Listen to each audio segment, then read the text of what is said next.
Ready, hunt!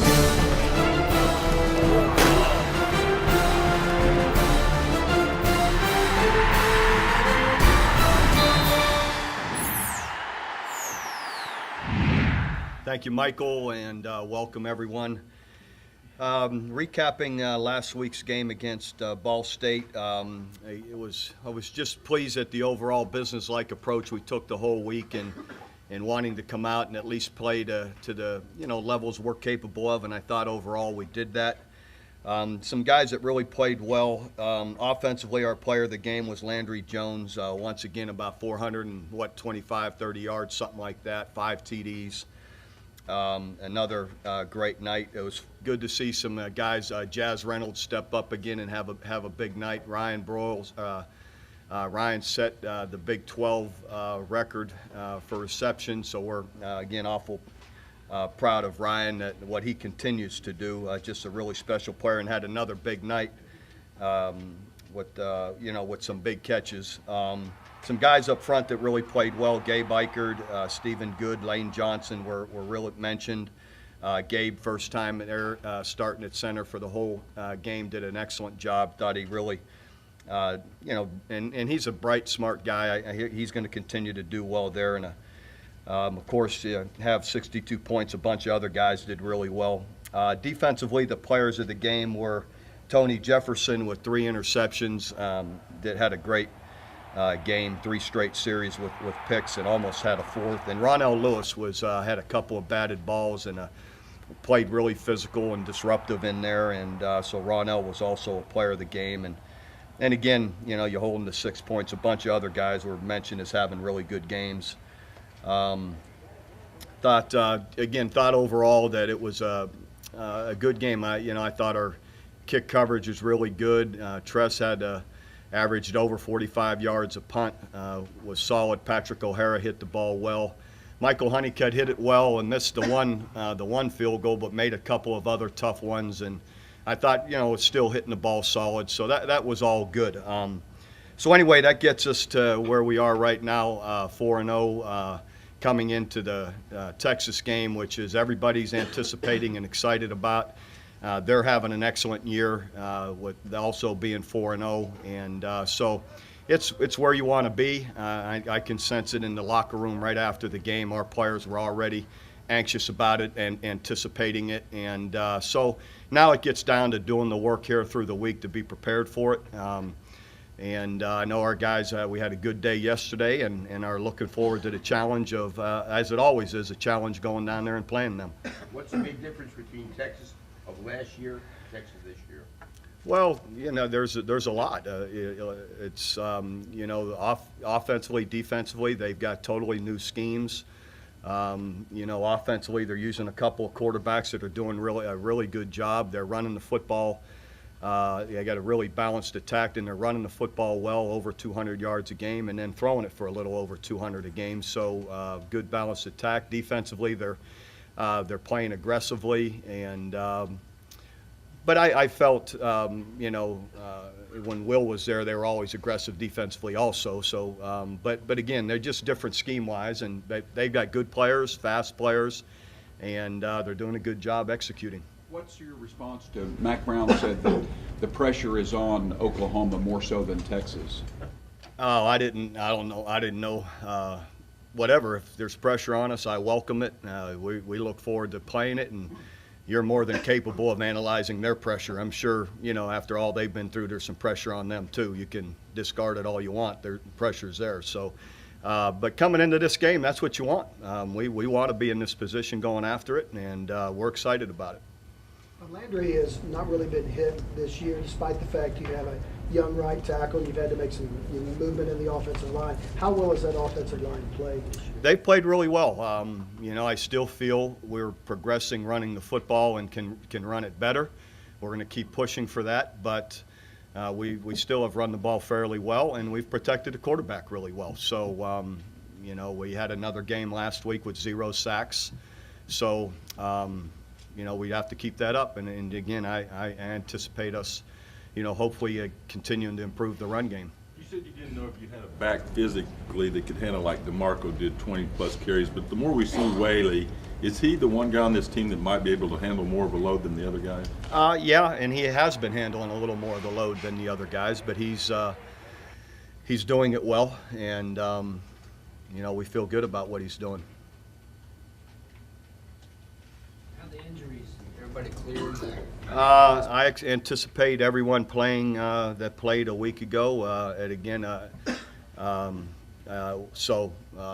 I expect all those guys to play. They all practiced yesterday, so unless something changes, if something changes, I'll announce that on Friday. If it doesn't, I just expect them to play. Does Brendan Clay start, or excuse me, not Brendan Clay, Trey Franks start, or what's the Probably not, but he'll play. And you guys know those guys all rotate in there, and my eyes are kind of all like starters. Could you see Brandon Williams becoming a factor in this game? Possibly. How did he play? He did well Saturday. He looked good. He looked fast and made some nice plays, and I thought he looked good. Coach, what do you think this game meant to Austin Vox? Well, I'm sure as an Oklahoma, young man that, growing up here and following the series, as a young child, it meant a lot to him. So we'll carry his spirit with us down there. But it'd be hard for me to say what it meant to him. I'm sure it was very meaningful to him, and he took a lot of pride in playing in this game. Having the defenders wear the 12, can you just talk about how your team has embraced that? Well, it's really been a positive thing in that it's been inspirational, and it's been a good way, we feel, or a proper way to remember him, and to carry his spirit with us, and and especially for those young guys that are all in the locker room in the huddle with them all the time, and or sitting at their houses with them. They take a lot of pride in that. So it's been a real positive. The process of deciding who wears 12 this week, do you take a little extra time? No, I leave it really. Travis has really been the guy that's handled that. It's kind of his deal, and so he's the boss of that. So you have to ask Travis. So I listen to him on that call. What kind of back Malcolm Brown, what does he bring to them they haven't maybe had the last couple of years? Well, he's an excellent runner, got good size and strength, and they're doing a nice job creating seams for him, in the way they're running the football. Bob, can you make much of statistics early in the year? I mean, when you game plan, do you look much at overall statistics? Well, you look at what people want to do, so to a degree, when you're looking at percentages, what they like to do. But, you also have to consider, we're always very aware of what the score is, if they're skewing their statistics, who they're playing against, the level of competition, that kind of thing are always, in the first 5 games, because there's always some teams in there that, may not, for whatever reasons, you just feel, so you're always just trying to gauge, or do they really want to pass it this much or run it this much, or defensively, is this really how they want to play? So I think everybody there's always kind of analyzing that and how skewed statistics are depending on who you played. With Whaley, was there a light bulb moment for him coming along, or did you know he had it all along and it's just a matter of time? Well, I think, I don't know that you'd have to ask, I don't have any light bulb moment, but I've felt Dom has always done well. Again, I take it back to a couple of springs ago when he in one of our spring scrimmages, he had a big day. So, and then you just kept seeing it, a little more, and then the more opportunities that he got, the more he, performed well. And so you really, as a staff, we started seeing it more and more in the spring, the consistency of it. Bob, say you win this week, would you be surprised if the Sooners are ranked number 4 going into the next? Well, I don't know. I don't know. Again, I think at the end of the day, people are gauging. If they see someone else play a tough game and how it goes. That's all okay. I think what hasn't been talked about, we are number 1 in the coaches poll, so and that matters. So we'll all see. There's too much football left to be played for all of us to have any concern about that. My total concern is just on playing Texas and and all of us playing the best we can. Coach, can you talk about what you feel when you run onto the field? I'd imagine that you can try to say it's just another game, but it has to feel different, the emotion down there at the Cotton Bowl with the split stadium and everything. Yeah, it's exciting. You know, you can't help but, you know, it sort of gets the hair up on the back of your neck, and it's exhilarating, I guess, is the best way to say it. You know, it's exciting and something you want to feel. How was the emotion change for your players during the week preparation on Saturday? Well, the preparation, you know, you know, there's a sense of urgency in getting the plan down, and you know, there always just seems to be a little more air of intensity or focus. You know, to a degree, it's there. How different are they with the two quarterbacks when one's on the field and the other one's not? Lately it's become less and less different. I think early on there was more run game with Ash in there and quarterback run game and all with him in there, but now you see him doing more and more of the other things that McCoy is doing. So I see it as it's progressed to where the two of them aren't all that different now in what they're asking them to do, you know, as in the last couple of games. That's a combination. Ryan and Kenny, are they as good a receiver combination you've had? Because yeah, they're probably in that same category with Mark Clayton and you know, Brandon Jones and Mark Bradley. You have to throw Mark in there too. Those are first rounder and 2 second rounders. So maybe if we get another second rounder, I'd say they're as good a threesome as we've had. But right now, I don't know that, you know, those Mark Bradley was pretty special too. But those 3 guys together were pretty strong. these two, But these two, they're right there with any of the 2 we've had.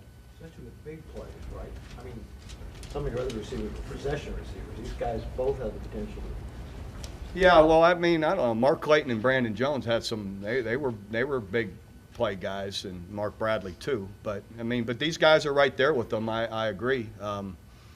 Hopefully, we keep getting guys like Jazz or someone else 3-4 to come along like we had then. Ryan has a chance to set an NCAA record for catches in a career this week, and if he doesn't get it, he'll probably get it down the line. But we ask you about his ability to make big plays, his ability to adjust in the air, all these things. But what about day-to-day, in practice, you know, work ethic type of thing? You know, I really appreciate him. Is a year ago with the ankle injury, right? Early on, there's a couple of games where after the ankle injury, he didn't practice till like Thursday because it's sore and he's trying to save it, but he didn't feel his route running was as sharp, his timing with Landry was as sharp, and he after I don't know how many weeks it was, maybe 2. He said, "Coach, he told the coach, I've got to practice. Like even though it hurts, I've got to be out there, to get his timing, get his, to get the feel for what routes we're running that week." And you appreciate that about him. He's he takes his craft really, he's like an artist, and he really is, and how he runs his routes, how he feels the space, his timing. He's got his just incredible feet and body control, to do what he does, and to avoid even some of the times some of the hits that are about to come. He does a really good job with it.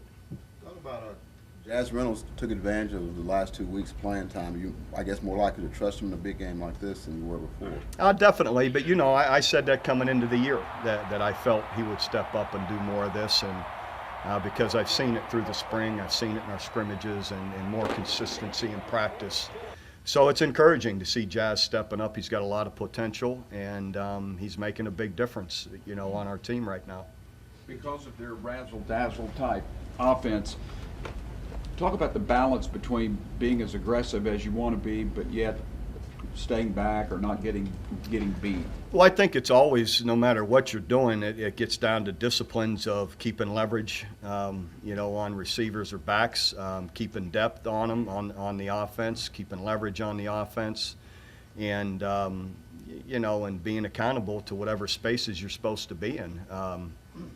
So that's it's a big part of what we always emphasize, but it's sure a big factor in this game too. Did you see right away Tony being a defensive player? I guess he was a pretty good running back too, Tony Jefferson. We did, and that's what we recruited him as. But I can remember watching his tape offense, defense, everything that he did, and just saying, wow, this guy is really special. You know, that just the athlete that he is, the plays that he makes just over and over. You know, there's always just some things that you can't coach. You know, he just has a knack for that, and then of course we saw it all last year, and seeing it again this year. So he's doing really well.